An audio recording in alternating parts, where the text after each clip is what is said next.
Aloha! You are listening to Inside the Desert Oasis Room, episode number 148. This episode is sponsored by Tandawai Rum, the world's largest rum producer and winner of over 170 international medals in the past 4 decades. Check out their webpage at tandawaiusa.com or follow them on Facebook or Instagram at tandawaiusa. This episode is sponsored by the Tiki Bar T-Shirt Club, where their monthly T-shirt designs pay tribute to a Polynesian bar or restaurant from days long past. Each design is available for a limited time and will never be produced again. For the collectors out there, be sure to check out their subscription program, where they offer a discounted 3, 6, or 12-month plan. For more information and to check out this month's shirt, visit tikibartshirtclub.com. Today we chat with Mark Sellers and Martin Cate to learn all about Max's South Seas Hideaway. Max's is unlike any Tiki or Polynesian bar or restaurant that's opened in the last 5 decades. It harkens back to the days when a Polynesian bar or restaurant was a grand space, similar to the Polynesian palaces of yesteryear, like the Kahiki, the Mai Kai, or the Kona Kai. Hear about what it took to bring this venture to life and what the future holds for this spectacular space. As always, I hope you enjoy this episode as much as we did bringing it to you. If you enjoy this podcast, please give us a good rating. Doing so helps people find the show and boosts our presence. Also, subscribing makes it easier for you to follow our adventures, and subscribers always get new releases first. You can find previous episodes at our website, desertoasisroom.com, as well as links to our social media, along with links to our guests' websites and their social media. Okay, let's get into this. Grab a cocktail and join us inside Max's South Seas Hideaway with our friends Mark Sellers and Martin Cate.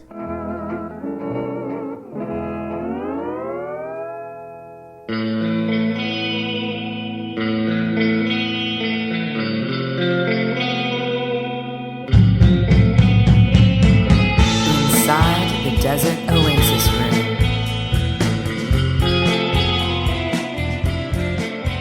Alrighty, we are back with another episode of Inside the Desert Oasis Room, and we are recording this one live from Max's South Seas Hideaway in Grand Rapids, Michigan. And I've got a treat for you guys. I am here with Mark Sellers and Martin Cate, the 2 guys who put this place together for us. Welcome, Mart and Martin. Hey, how you doing? Did I say Mart? Whatever, Mart. it's fine. Mark we and know Martin. who we are. I'll It's be cool. Mart. Okay. Mart. He can be Martin. Martin. I'll be Markin. Barton. I like that. We'll switch it. Switch it up. I don't even know where to start, so let me get our listeners up to speed. This is day 2 for me, because I spent the whole first day just enjoying myself in this spectacular space. And I don't use the word spectacular lightly. I was telling Martin, when he was giving me the tour last night, that, you know, Martin and I have known each other for almost 20 years. We go way back to the beginning. We've seen a lot of stuff. I've seen a lot of stuff, right? From old bars, new bars, home bars, you name it. And it takes a lot to impress me now because of what I've seen.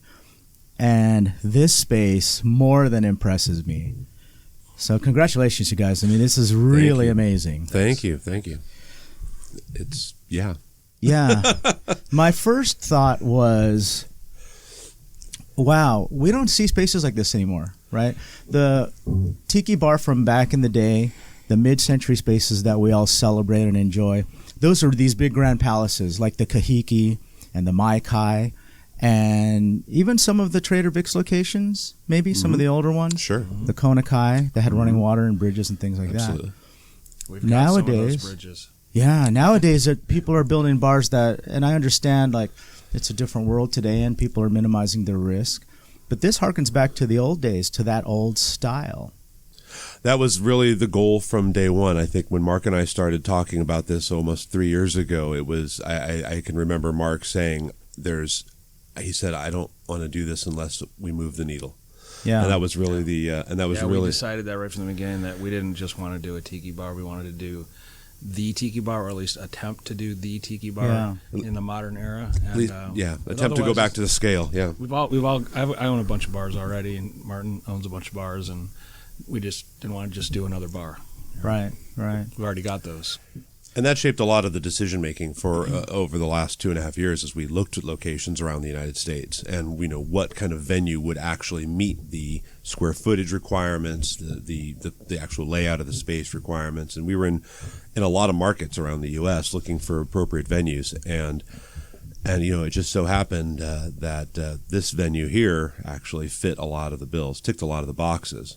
And let's start with that vision, because when you say the appropriate square footage, what did you guys have in mind from this start? Well, it evolved and changed several times as we were planning it, but at various points we had discussed the possibility of having a distillery as part of it. We discussed having a hotel as part of it. That was an idea that separate building, like a hotel and possibly a separate building. But that was an idea that kind of came and went and then came back again. So we're still doing the hotel, which is great. The distillery was deemed to be far too complicated. We would have had to do it in either New Mexico or Arizona. Yeah, basically, for various reasons. For lots of legal reasons. So a lot of that kind of changed, but the one thing that never really changed was the notion of the scale, and the notion of really, in order to have the kind of square footage to celebrate art on the scale, we wanted to celebrate it. Yeah. Yeah. What's the square footage here? 17,000. 17,000. Mm-hmm. Yeah. Now that includes the third floor, which is the Airbnb part that we haven't built out yet. So if you take that away, it's 13,000. So for our listeners, just to give them a reference point, your average strip mall restaurant, whether it's Chinese food, Mexican food, whatever, is probably 1,500 square feet. Yeah, for reference for your listeners in particular, False Idol and Smuggler's Cove are both about 1,000. About 1,000. There you go. Tiki Cat is 1,400. Yeah. 1,400 Tiki Cat. So that gives our listeners an idea. We're at 17,000 square feet. Yep. How big and how grand this space is. So let's go back to the beginning. Let's take our listeners through an idea of what it took to find this space. Tell us about where you started looking and talk about that journey for a little bit. Where was the first place? Was it Austin? Austin. Yeah, so we decided that Austin needed a great tiki bar. Yeah. I have relatives in Austin. I've spent a lot of time there over the years. Martin's been there. We love the town. So we decided that would be just a great place to do kind of a tiki palace, and we made a couple trips to Austin. But we had a little more grandiose plans where we wanted to build our own building with the old A-frame design, so we were looking for vacant land. And Austin is a developer's dream city right now, and there's no vacant land available except for like multiple millions of dollars, like $6 million for 1 acre. Wow. So we just couldn't make it work there. We tried. We even got friends of ours in Austin helping us look, and just couldn't find a place. Wow. Yeah, so that was, once this kind of commitment started, I think, so we'll move forward from there. But that was, I think Austin was first, and then I think, was it Detroit after that? We were going to do something in Detroit. Yep. But then, I don't know, things kind of changed. I decided I wanted to do it in California. I thought maybe California would be better. Don't forget Phoenix. We looked at Phoenix. We looked at Phoenix. Pretty seriously looked at Phoenix. Yeah. And then Los Angeles area. When I got you involved in that, actually, because we were going to do a documentary on the whole thing. But I was worried it would cost more than I just was not sure about my budget at that point. Yeah. So there were a lot of problems with places like LA where, Mark and I saw a lot of restaurant spaces, but, it being Southern California, it being what people do in Southern California, a lot of it is like tremendous amounts of glass frontage. And to actually find a landlord who'd be willing to let you not only lease a space, but completely wipe out all this glass frontage is something that a lot of landlords wouldn't be willing to deal with. Yeah. And we were really committed to the notion of doing it right, doing it old school, and that means no windows, and it means creating the transportive atmosphere. There's a really interesting aspect to it that I'm sure your listeners would be interested in, and that is that we seriously considered and tried to negotiate on that old down the Beachcomber location. Well, word on the street was that someone flew out from Michigan to look at the old Don the Beachcomber. So they actually said that. Really? And I said, oh, yeah. I know exactly who that Yes. is. Tall fella, yeah. You might be talking to him later. That was a kind of a heartbreaker because I thought, right. We thought we had a deal. We thought we had a deal. We thought we had good support from the city because the community was development friendly, ready to see that put to good use. We had even clearance for, I think it was 6 stories for the possibility of an actual hotel of a large scale.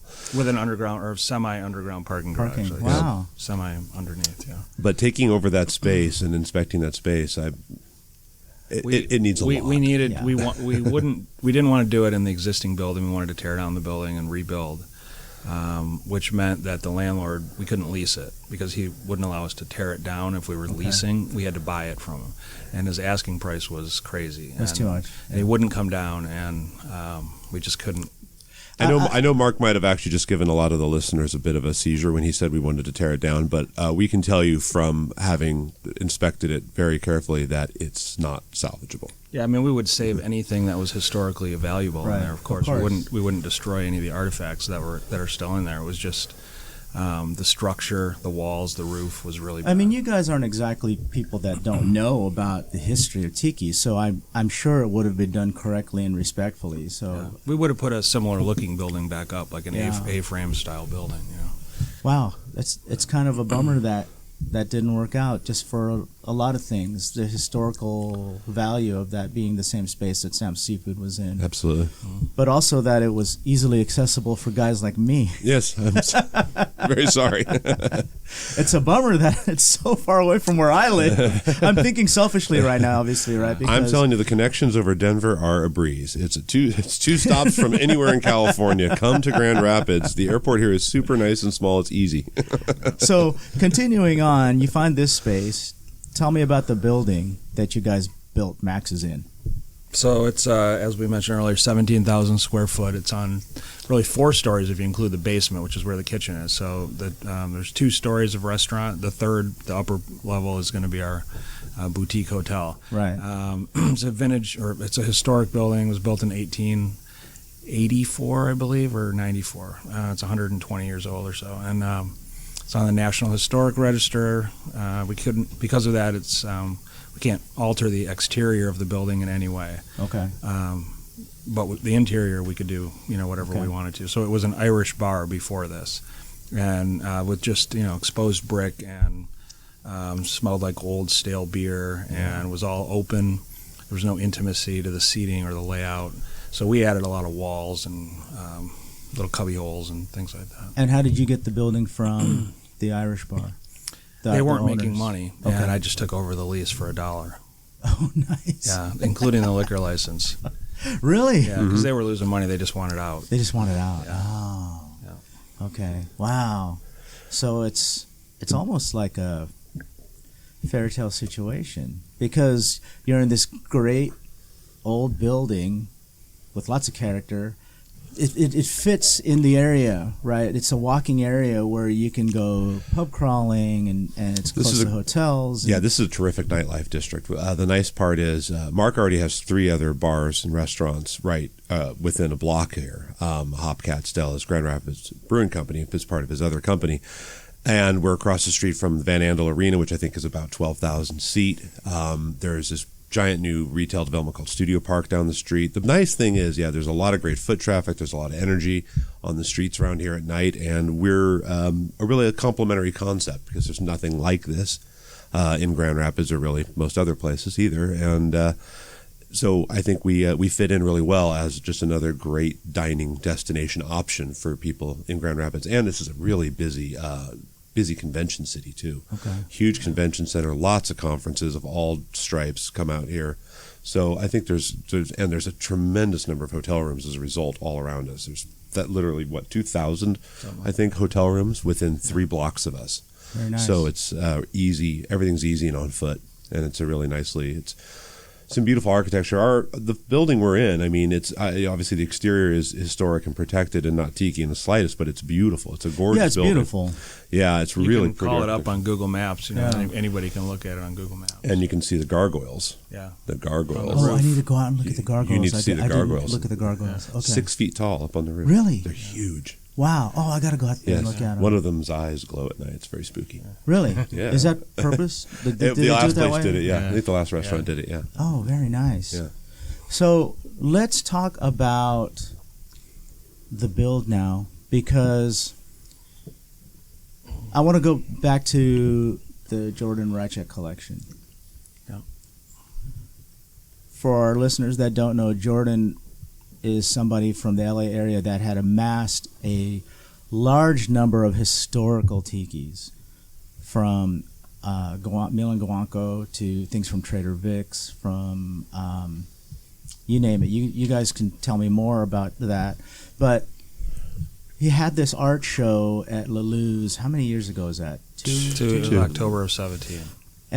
So 2 years ago this month. Almost to this day, or this week, or this month. Yeah. And this art show was not only to showcase this selection, but he made each of these pieces available. And I think the first day a few pieces sold, and then the second day they all sold to one person. Right? And I was there covering that show, and there were rumors swirling that it was someone else, and then there were rumors swirling that it was Mark. So I asked Mark specifically on camera. Yeah. So, hey, Mark, the rumor is that you bought all this stuff. And he steered me away from that, right? Which is great. I mean, I completely understand why he did that. But it's really neat to see, because at first, the fear is that some deep pocket collector buys this, no one ever gets to enjoy it anymore. Right. But it's all here. It's all here. Mark and I were already deep in the process. We had already started the hunt. We were already looking at various cities before that show happened. Okay. And Mark was already actively collecting new and current artists in the scene already. So doing mugs and paintings and everything else. So when the show came up and I saw it, I got the sneak peek. I got the PDF and the sale price of the show, and I was looking at the artifacts. I said, this was so incredible. I know I apologize if people have heard this story before, but it's a good one. Tell it. We were looking, and I thought, this is a great chance to add some historic pieces to whatever we're going to end up building. So I saw the thing, and I saw, particularly my eyes fell on these 16 Kona Kai railing post tikis. Right. And I thought, boy, I hate to see those get broken up. They should be kept together as a set and used again for their stated purpose. And so I called Mark. I said, hey, look, I'm going to send you the PDF before the show goes on sale. Check this out. Check out those posts. You got to grab them. Grab those posts and keep them together. He says, okay, I'll call the gallery. I said, all right. And I call him back, and I said, did you get him? He says, I got it. And I said, what do you mean it? I said, did you get them? Did you get the post? He said, no, I got it. I said, what's it? He said, I bought the whole show.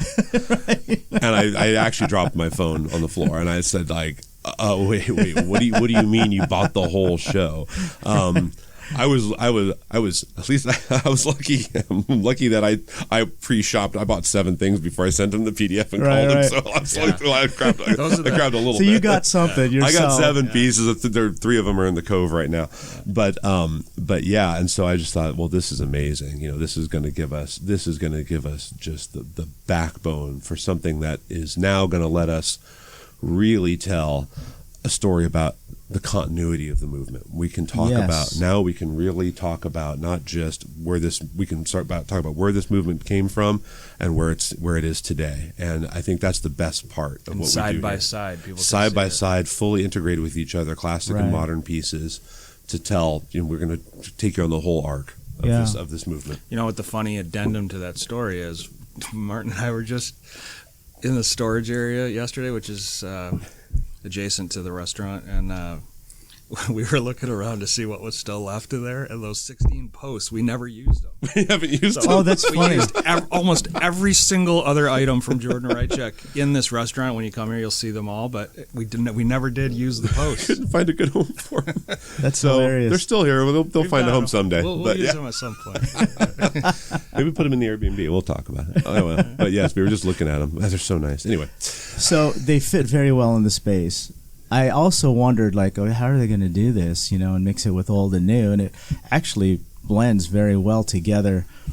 When we walk around the space, what I love about what you've done here is that you have different rooms that are themed in different ways.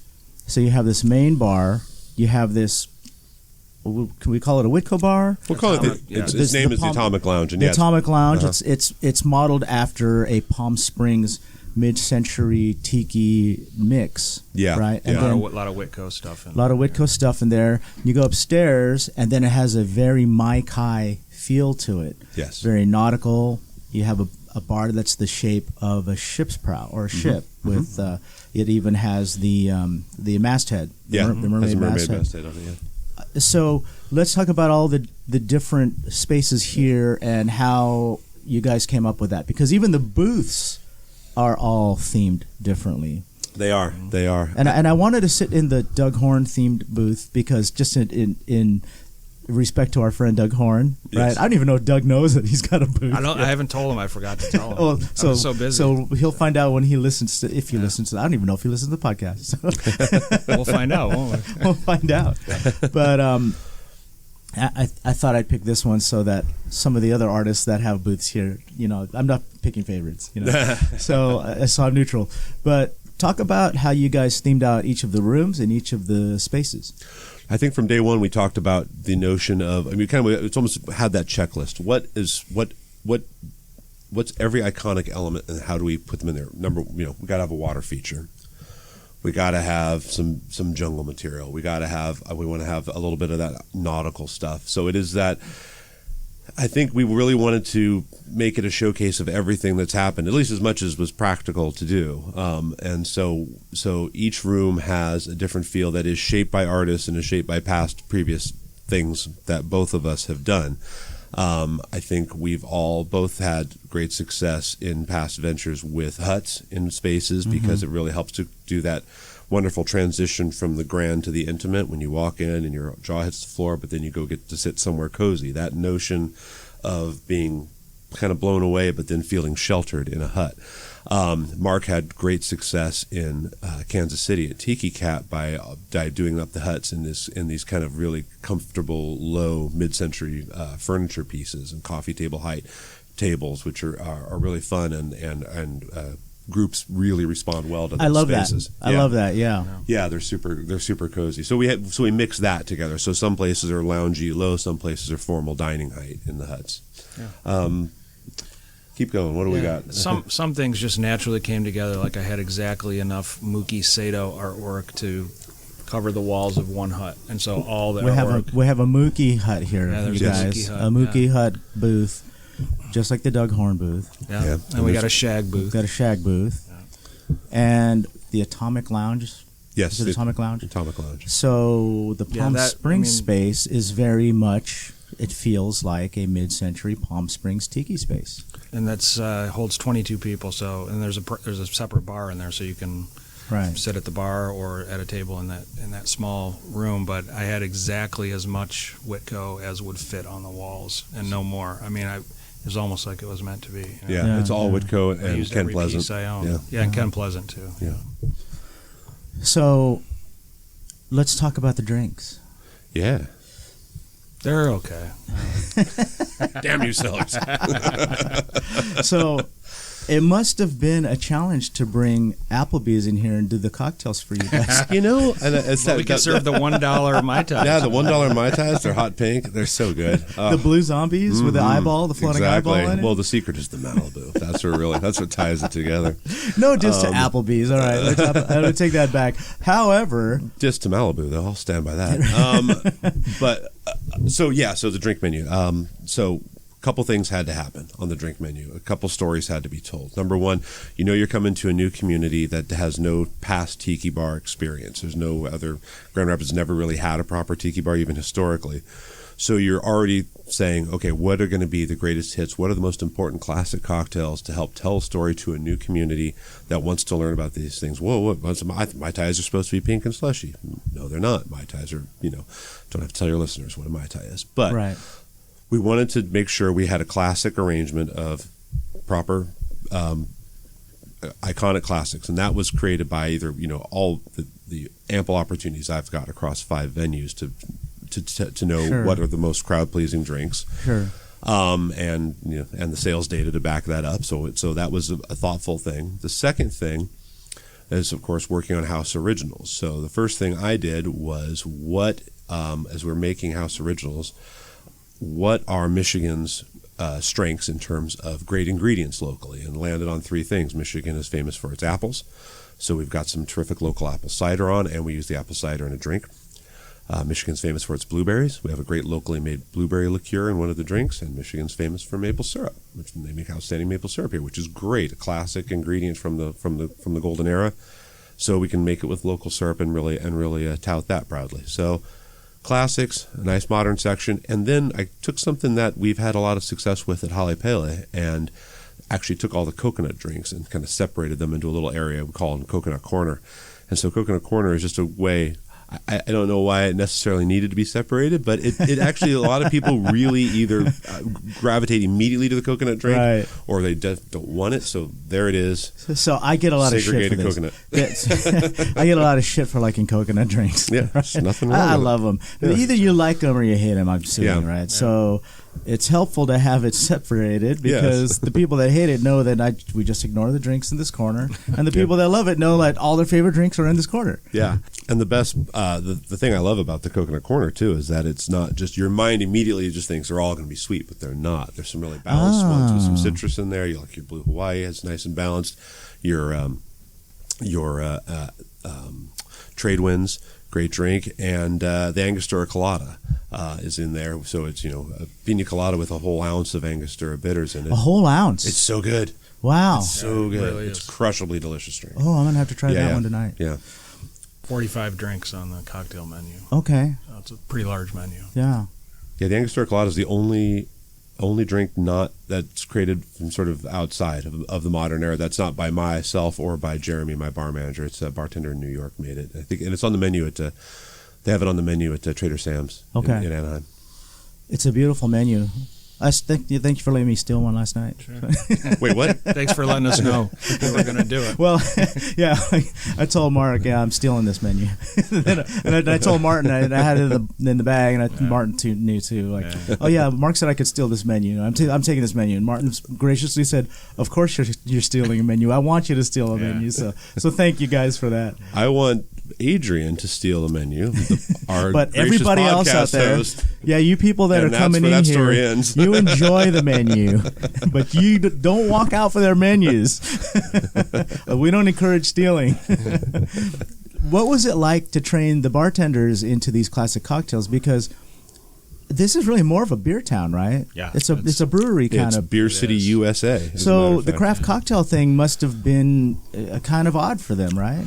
Well, already there's a couple of terrific craft cocktail bars. Not a huge scene here, Okay. but there's a couple of really good ones in town. And so we were able to attract a lot of really good talent, people who'd already be working. So they're with serious responsive drinks, to that. I was yeah. curious how they accepted that or responded to that, because sometimes it's, oh, this is too much work, or I know a shortcut. I could do this faster, or I could do this cheaper. Why are we doing this? Right. Well, fortunately, yeah. Again, a lot of them are already used to craft cocktails, so Okay. it's not too alien to have some labor-intensive drinks. But they're also here because they're really excited about the concept, and they're really excited about the opportunity to do something different. That is not just a personal challenge to them that helps them grow as a bartender, but it's kind of drinks that are really well received by guests. I mean, it's really fun when you're a bartender and you get to put this thing down and it's a mug or it's elaborately garnished or whatever it is.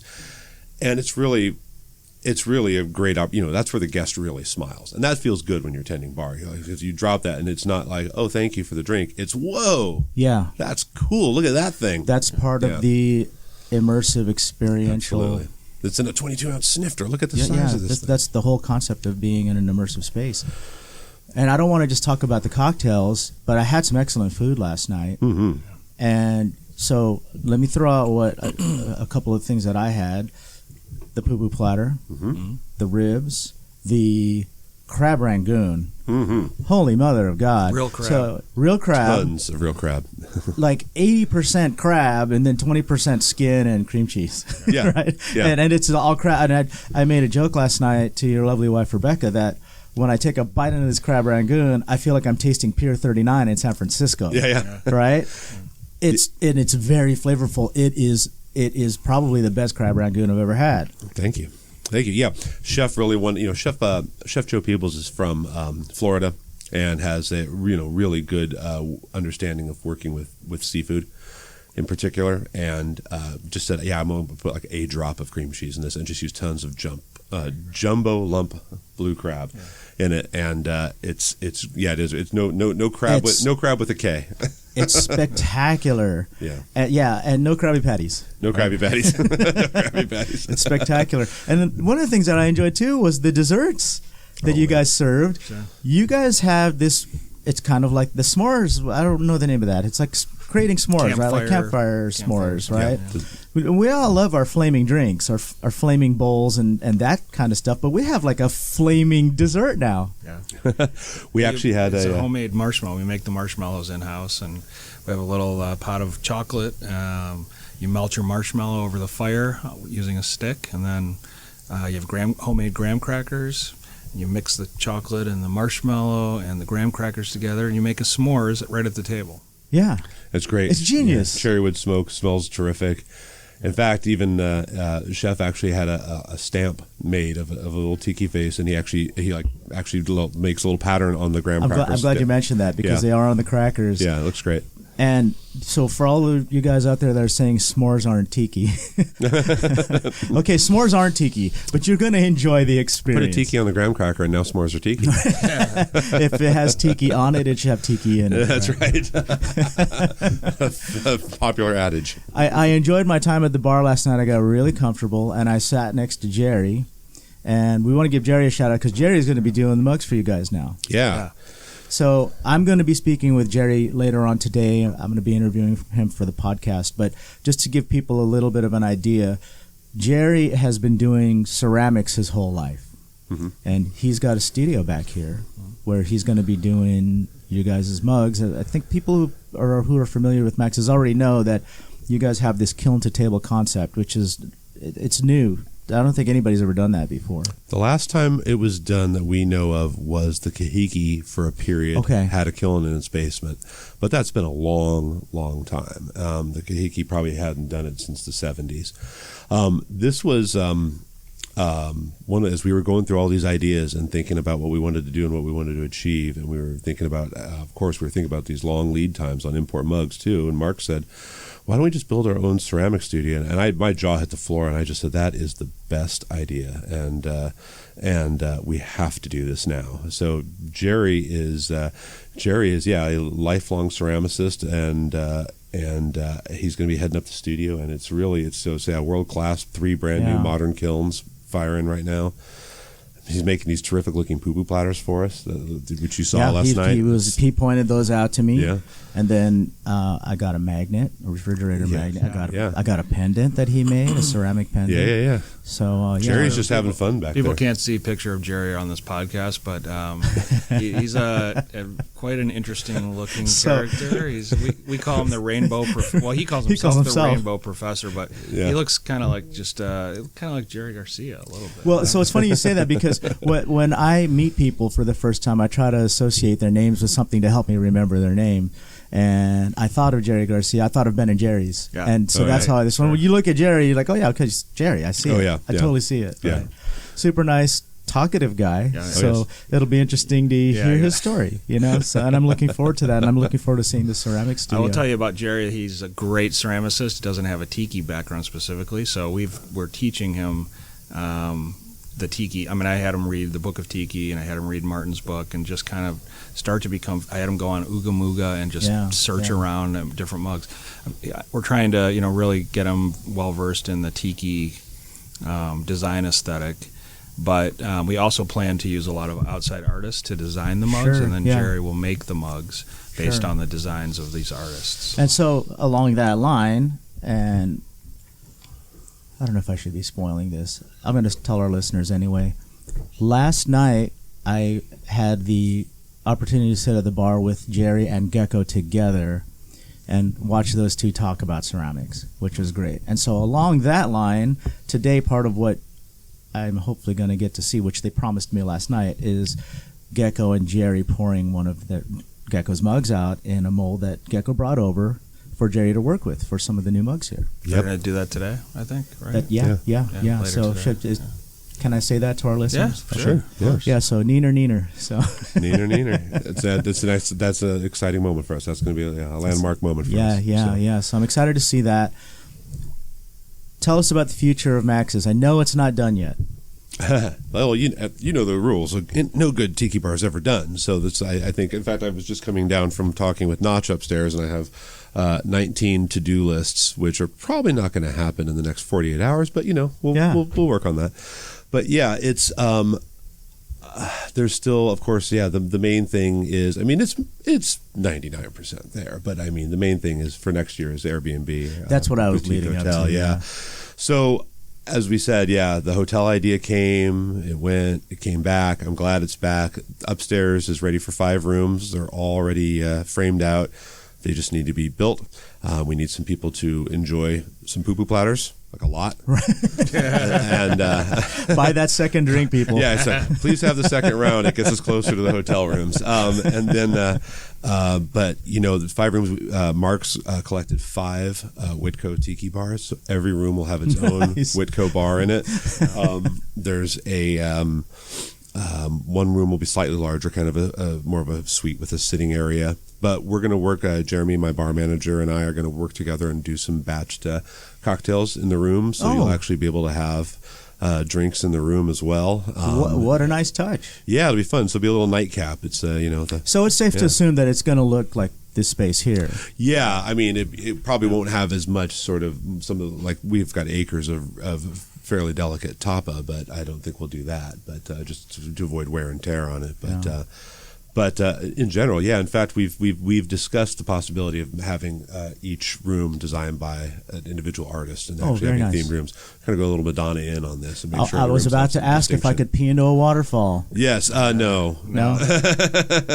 Please do not pee in the water feature here at Max's. No, well, I mean, like at the Madonna Inn, they have a water feature that you can pee into a waterfall, right? Yes. So, and if you guys are curious about that, go to the Madonna Inn. You don't even have to rent a room to do that. You can use a men's restroom. It's true. Yeah, down in the basement, and you can pee in the waterfall. That's what the urinals are. It's just a giant waterfall.